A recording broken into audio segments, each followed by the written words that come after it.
Guys, Raider here. Check it out. DJI came in yesterday, set it up, got both air units updated, got the transmitter updated, goggles updated, all that good stuff. Haven't flown it yet at all. Just like look through the goggles and like noticed they're blurry right off the bat. So my fiance even noticed it too.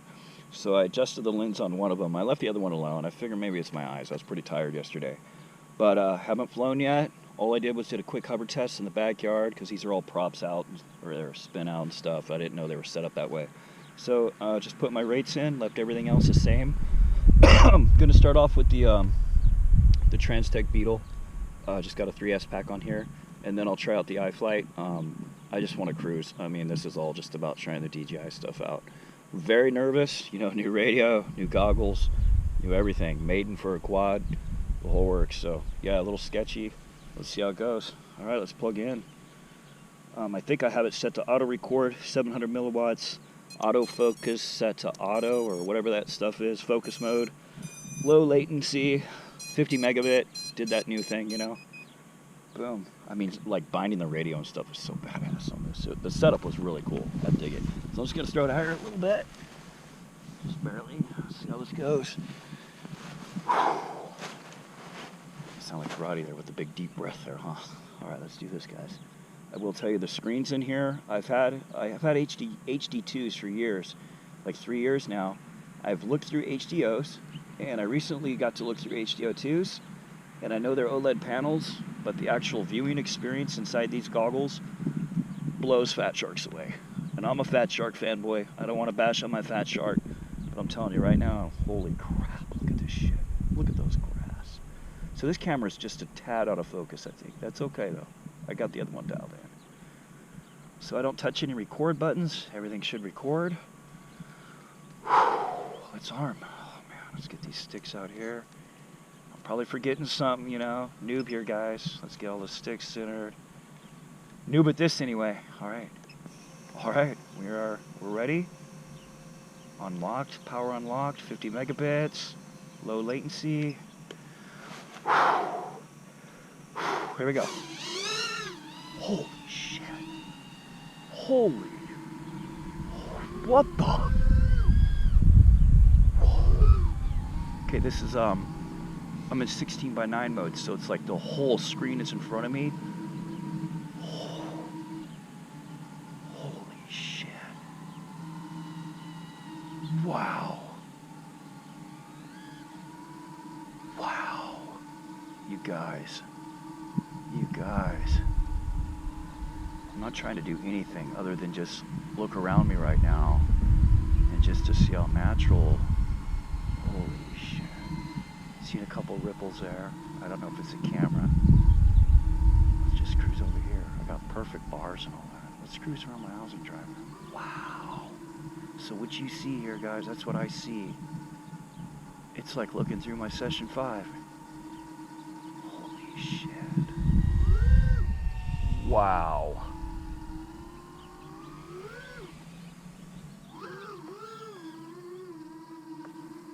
Feels snappy. I don't notice anything. I'm not even looking at like the OSD. I'm just mesmerized right now. Now I'll start to look at the OSD.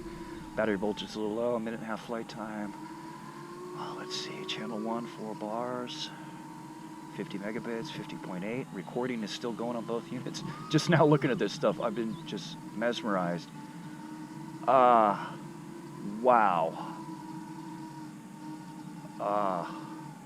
This is going to take some getting used to. This is a whole new ball game. Wow. I am like not even afraid of people being around or whatever. I can see everything, and I'm blind as a bat, guys. I'm just cruising, not trying to do anything. Wow.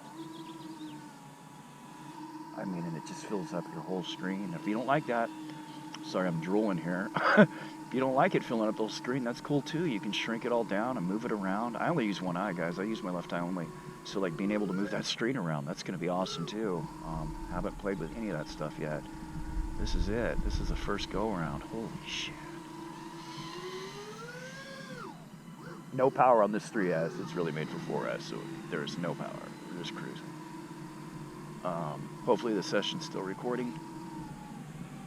Wow. Wow. I mean, I knew I was going to enjoy this. I knew, you know, it's like it went on that Father's Day sale. I didn't expect it to be this badass. And the radio actually feels really good too. I was really concerned with the transmitter. Like, how's that going to pan out? Both the air unit and stuff's recording. Oh, by the way, guys, it's 102 degrees out right now. So, you know, it's a first pack. Of course, it's going to handle it fine. But I mean, it's still... Hello, tree. Not a problem.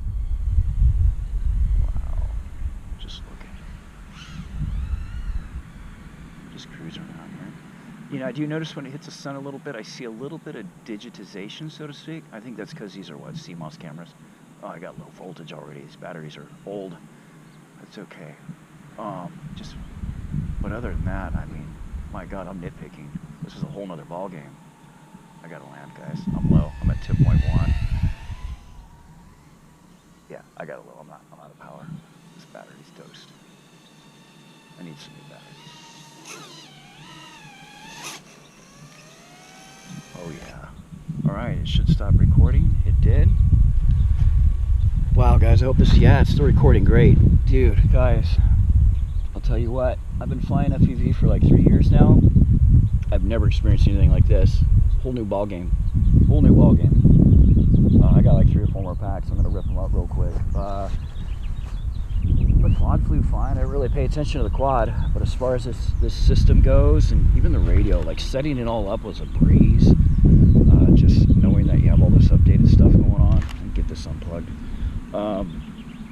It's just so seamless. No binding and receivers, none of this stuff. You just push a couple buttons on the controller, boom, it's done. In beta flight, like, you know how you normally have to go into your mixer and beta and shoot, what am I thinking of? OpenTX. You got to set up your mixers and copy a model over and do all that stuff. Gone. All that's done. It was all automatic. Everything was set. The endpoints were perfect. 1,000, 1,500, 2,000. All the switchers are already assigned to a position. So all you got to do in beta flight is just pick your modes, whatever you want. I could have left the stock ones there. It was already set, but I just put my own modes in. That's all you do for the receiver part of it. That's it. It took like literally 90 seconds and I was in and out. It's crazy.